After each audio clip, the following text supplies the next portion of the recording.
আমরা 1 নম্বরে দেখতে পাচ্ছি উদ্যতশীল কোন সমাসের উদাহরণ। উদ্যতশীল হচ্ছে কর্মধারয় সমাসের উদাহরণ। হিমালয় শব্দটি ব্যাকরণের কোন নিয়মে গঠিত? হিমালয় শব্দটি ব্যাকরণের সন্ধিযোগে গঠিত, অর্থাৎ হিম যোগ আলয়, এর সন্ধিবিচ্ছেদ হচ্ছে হিম যোগ আলয়। বাঙালি শব্দটি শেষে কোন প্রত্যয় যুক্ত হয়েছে? বাঙালি শব্দটি শেষে আলি প্রত্যয় যুক্ত হয়েছে। এটা কিন্তু খুবই ইম্পর্টেন্ট কোশ্চেন। আমরা কিন্তু ভুল করে ই দিয়ে দিই, কিন্তু ই হবে না, অর্থাৎ এখানে হবে আলি। কবর কবিতাটি কোন কবির নামে বানানটি শুদ্ধ? অর্থাৎ কবর কবিতার কবির নামের কোন বানানটি শুদ্ধ? এটা হচ্ছে জসীমউদ্দিন। আমরা বানান শেখার জন্য একটা সূত্র অ্যাপ্লাই করব সব বানানের ক্ষেত্রে। সূত্রটি যদি আমরা পারি তাহলে আমরা কিন্তু কোনো বানানে কিন্তু আটকাবো না। তো আমরা যদি এখানে রস্বইকারকে যদি 1 ধরি এবং দীর্ঘকারকে যদি 2 ধরি এবং হ্রস্বইকারকে যদি 1 এবং দীর্ঘকারকে যদি 2 ধরি, তাহলে কিন্তু আমরা সবগুলো কিন্তু বানান আমরা সলভ করতে পারবো।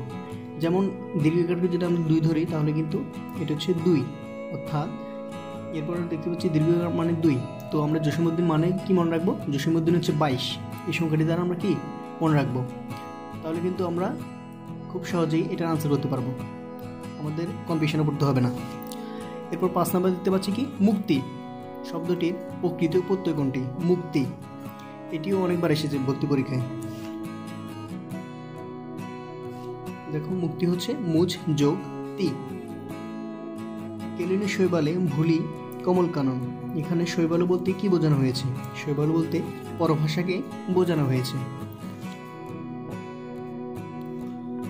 ওত শব্দের অর্থ কি? এটা হচ্ছে একটা পারিভাষিক শব্দ। ওত মানে হচ্ছে OATH, এটা হচ্ছে ওত। ওত মানে হচ্ছে হলফনামা এবং শপথ বাক্য। এর অর্থ দুটি হতে পারে, হলফনামা এবং শপথ বাক্য। মাত্রাবৃত্ত ছন্দ সাধারণত কয় মাত্রার হয়ে থাকে? মাত্রাবৃত্ত ছন্দ সাধারণত 6 মাত্রার হয়ে থাকে। নিচের ঠিক বানানটি চিহ্নিত করো।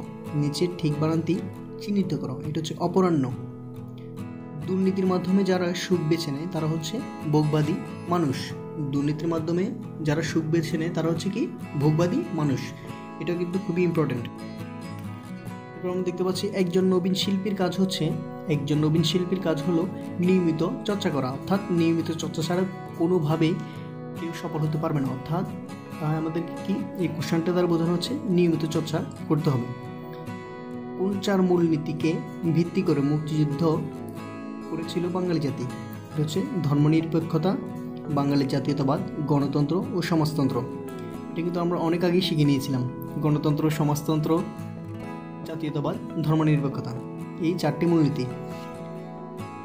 কোন্দা কি গাছ দিয়ে তৈরি হয়? কোন্দা কি গাছ দিয়ে তৈরি করা হয়? এটা হচ্ছে তাল গাছ দিয়ে। কোনটি সৈয়দ ওয়ালিউল্লাহ রচিত নাটক নয়? সৈয়দ ওয়ালিউল্লাহ রচিত নাটক নয় হচ্ছে নয়নছাড়া। সৈয়দ ওয়ালিউল্লাহ রচিত নাটক হচ্ছে তরঙ্গভঙ্গ, উজানি মৃত্যু এবং বহিফির। সৈয়দ ওয়ালিউল্লাহ এর নাটকটি আমরা কি পড়েছিলাম, কোথায় পড়েছি? এটা হচ্ছে আমাদের সহপাঠে। তেওড়া কি? তেওড়া হচ্ছে এক প্রকার তাল। তেওড়া হচ্ছে এক প্রকার কি? তেওড়া হচ্ছে এক প্রকার তাল। সৈয়দ জামিল আহমেদ নির্দেশিত নাটক কোনটি? এটা হচ্ছে রিজওয়ান।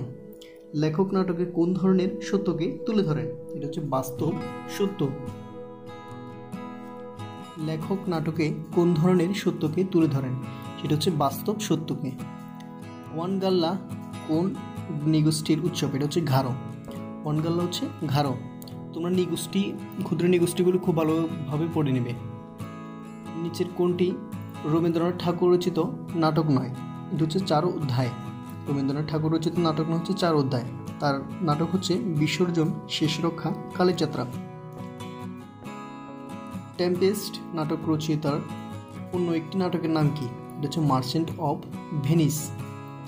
দ্য সিগাল নাটকের রচয়িতা হচ্ছে অনন্ত চেখভ। কারবালার শোকাবহ ঘটনা অবলম্বনে নৃত্যগীত সহকারে পরিবেশিত হয়, এটা হচ্ছে জারি গান। বাংলাদেশের পার্বত্য জেলাসমূহে বাস করে না। বাংলাদেশের পার্বত্য জেলাসমূহে বাস করে না হচ্ছে মুন্ডারা বাস করেছে কোথায়? এরা বাস করে ভারতে। নারীর রূপসজ্জা গ্রহণপূর্বক কিশোর বা বালক উক্তি প্রত্যুক্তির মাধ্যমে যে নৃত্য গীত পরিবেশন করে তাকে বলা হয় কি? এটা হচ্ছে ঘেটু গান। তাকে কি বলে? ঘেটু গান।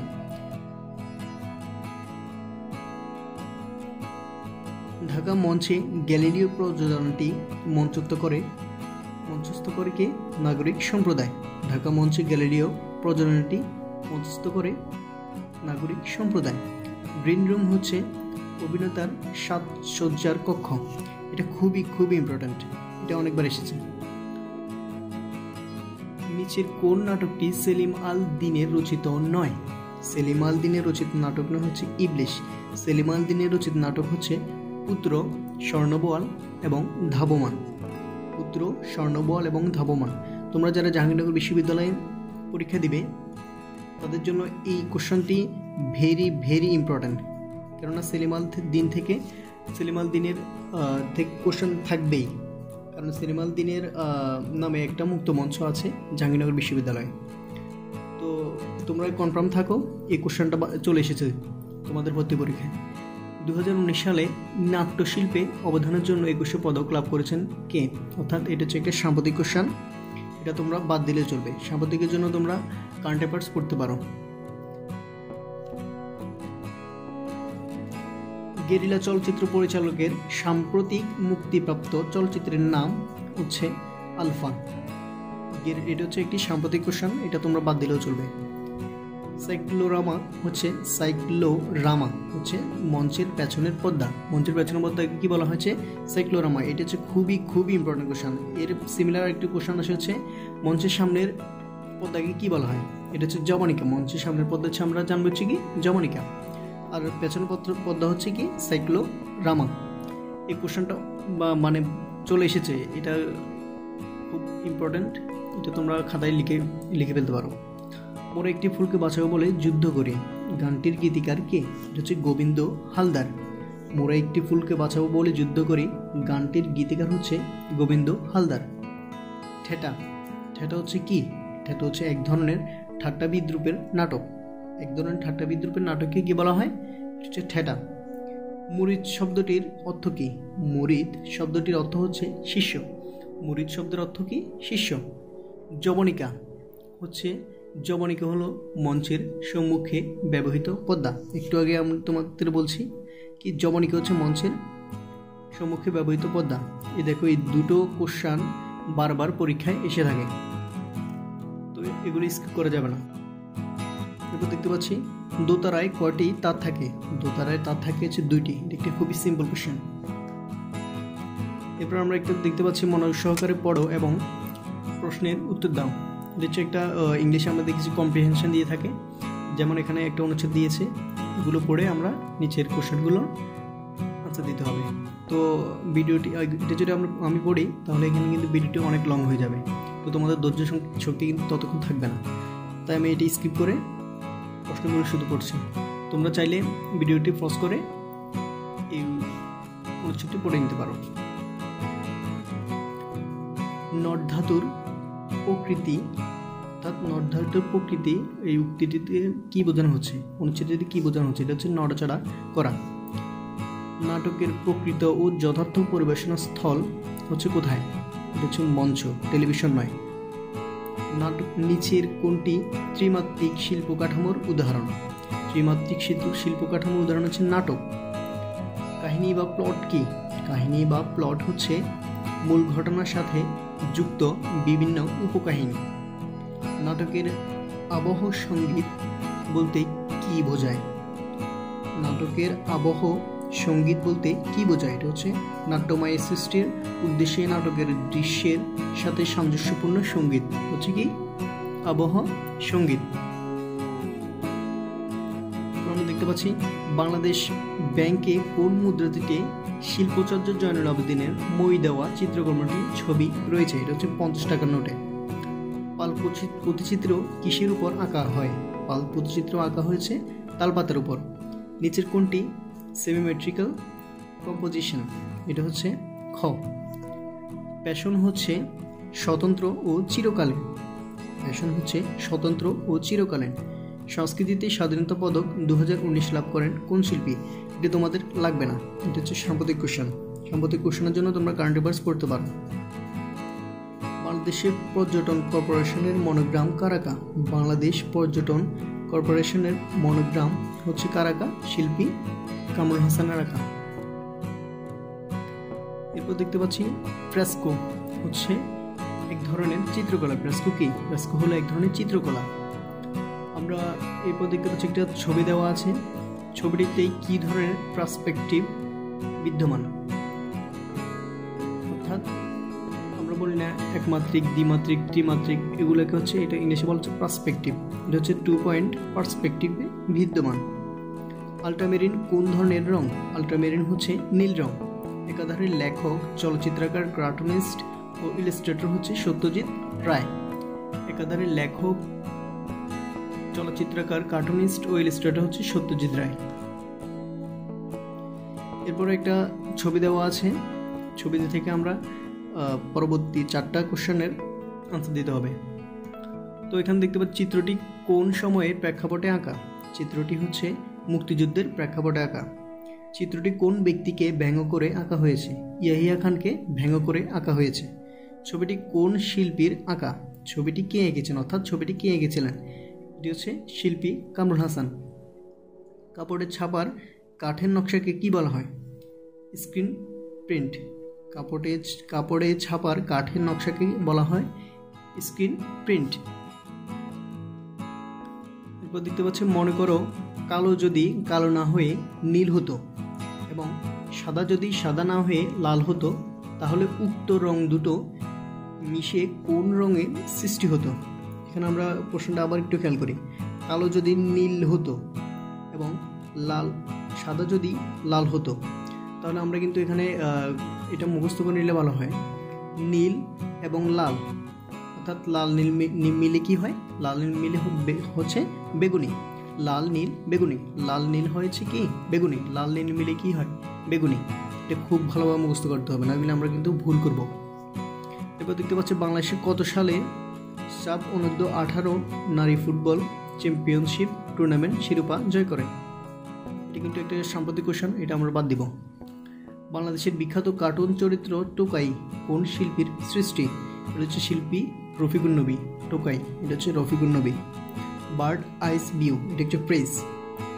এর বাংলা হচ্ছে মোটামুটি ধারণা। মোটামুটি ধারণা যদি হয় তাহলে আমরা দিব হচ্ছে ঘোড়ার গ। ঠিক আছে। Aga Khan award for architecture 2019 পেয়েছে বাংলাদেশে কোন প্রজেক্ট? এটা একটি সাম্প্রতিক কোশ্চেন, এটা আমরা এখন স্কিপ করব। ডেনিম কাপড়ের প্রধান বৈশিষ্ট্য হলো এর বুননে তির্যক রেখা তৈরি হয়। এর বুননে তির্যক রেখা তৈরি হয়। এরপর হচ্ছে ইনস্টলেশন আর্ট এর বাংলা প্রতিশব্দ কি? ইনস্টলেশন আর্ট এর বাংলা প্রতিশব্দ হচ্ছে স্থাপনা শিল্প। দারুশিল্পে দারু শব্দের মানে হচ্ছে কাঠ। দারুশিল্পে দারু মানে হচ্ছে কাঠ। এটি খুবই ইম্পর্টেন্ট কোশ্চেন। দারু এটা অনেকবার এসেছে কোশ্চেন। বাংলাদেশের বিখ্যাত তারা মসজিদ কোথায় অবস্থিত?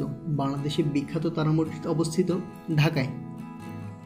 গ্রেগরস বার্কিউ প্রধানত কোন শিল্প আন্দোলনের শিল্পী ছিলেন?